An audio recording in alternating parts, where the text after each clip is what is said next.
kelompok strategis yang tidak segan-segan untuk melakukan agregasi atau pengumpulan aspirasi masyarakat, dikaji, dianalisis, kemudian dikirim kepada pengambil kebijakan di sisi negara ini.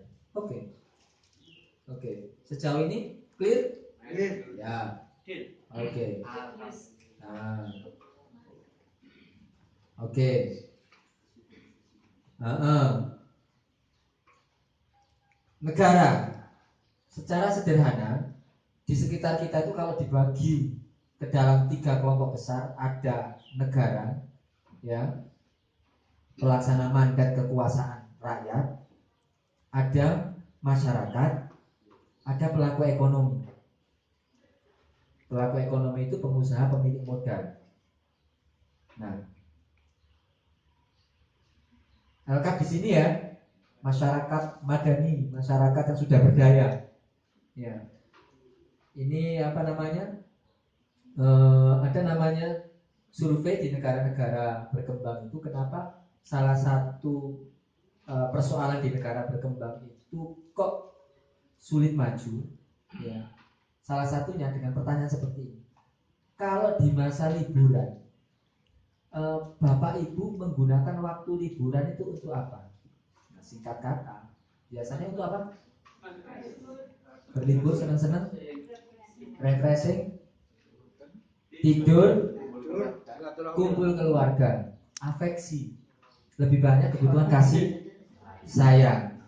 Itu. Nah, negara-negara maju itu kenapa banyak menjadi negara maju? Karena dari 3 pilihan itu ini afektif, skill, ya ini pengen mengembangkan kemampuan, sama hadir di kelompok-kelompok politik. Nah, itu yang paling banyak menjawab dari negara maju itu ketika liburan mereka membaca buku, ikut pelatihan, meningkatkan kapasitas. Itu akan membuat modal sumber daya manusianya lebih baik daripada negara berkembang. Problemnya itu. Nah, kira-kira sekarang ini dari 3 titik, negara, rakyat, pelaku ekonomi, ya, pemilik modal, itu yang paling kuat mana? Civil society. Ada pendapat yang lain? Kenapa civil society? Tandanya apa? Kok itu menjadi kekuatan yang lebih daripada negara? Dan tandanya apa sih? Sepele saja kok. Misalkan ada kejadian apa, itu apa kira-kira? Karena semua dari negara maupun ekonomi dan civil society itu dasarnya. Makanya itu kekuatan yang bisa di civil society. Tapi pas 5 tahun pilihan pengusaha kemudian beli suaranya civil society, keluar mana? Tetap civil society. Meskipun dengan harga murah. Civil society. Mantap itu ya? Kalau menurut saya gitu. Oke deh. Ya, kan masing-masing orang punya penilaian kondisi masing-masing. Kalau civil society, oke, dengan tanda-tanda misalkan bahwa hari ini dinamika politik kita begitu ditentukan oleh suara masyarakat. Apalagi, nah ini salah satu nanti yang masuk, salah satu cara mempengaruhi negara, itu kan advokasi yang gitu, mempengaruhi kebijakan negara untuk berpihak kepada rakyat. Itu misalkan lewat media sosial. Ada kejadian apa dikit langsung dikomentari, di expose di media sosial. Saya berlangganan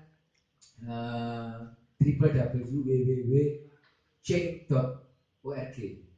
Itu saudara nanti kalau misalkan ada sesuatu yang ingin dukungan, itu bisa memasukkan ke web itu, setuju atau tidak setuju. Dan yang saudara harapkan itu kan tanda tangan persetujuan kan. Seperti kasus di Indonesia ini misalkan, tolong bebaskan bibit iya dulu. Yang sekarang siapa namanya? Ketua KPK Pak Bambang Wijayanto sama Abraham Samad itu kan dulu tekanan publiknya ditujukan ke presiden, itu kan salah satu istilahnya polling gitu loh, mencari dukungan, dan itu bisa diekspos. Salah satunya itu kalau tandanya itu civil society kuat, ya artinya ya mulai internet yang kuat ya. Kalau nggak mulai internet, nah besok kayak orang pulau harus ngobrol. Nah, oke lah, masing-masing punya persepsi. Tapi ini adalah mestinya memang tidak harus salah satu kuat, harus balance. Ya.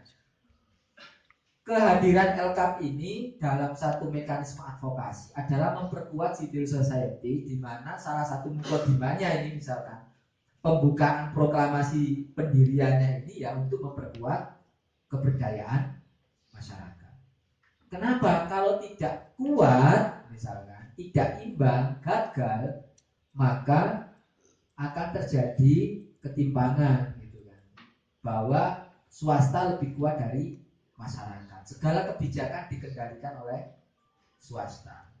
Salah satunya kasus reklamasi kala itu.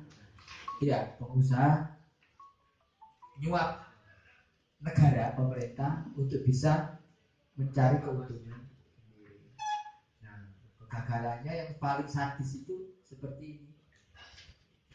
Negara, pemerintah itu tidak berlaku sebagai service provider atau apa namanya, pemberi layanan, ya, pelaksana mandat kedaulatan rakyat, tapi malah menjadi penguasa.